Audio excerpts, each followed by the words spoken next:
Meantime, we are learning some more gruesome new details about the depravity Hamas terrorists inflicted on Israeli women during the terror attack on October 7th. And Jerusalem correspondent Daniel Cohen live in Israel, where Israelis outraged there hasn't been stronger condemnation from the rest of the world. Yeah. Daniel.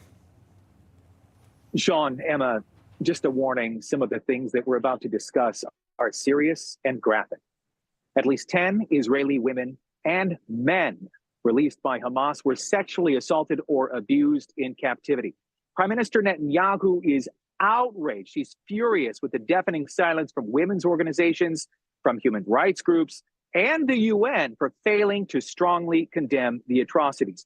A new report today from a doctor in Israel who treated many of the 110 hostages released from Gaza say there is evidence of sexual assault and abuse.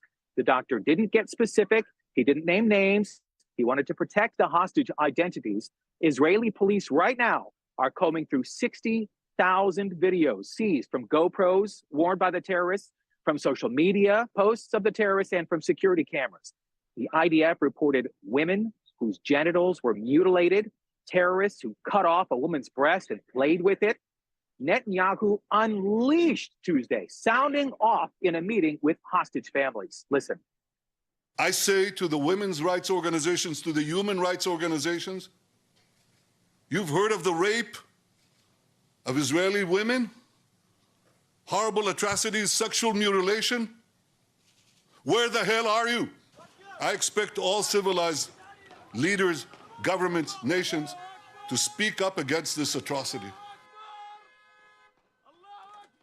105 civilians were released by Hamas during the ceasefire. This week, the State Department suggested Hamas is holding on to the remaining hostages because it doesn't want them to testify about the sexual abuse they experienced in captivity.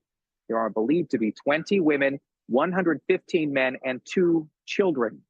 While investigators are still trying to determine the scope of the sexual assault, Israel has accused the international community, especially the UN, of ignoring the pain of Israeli victims.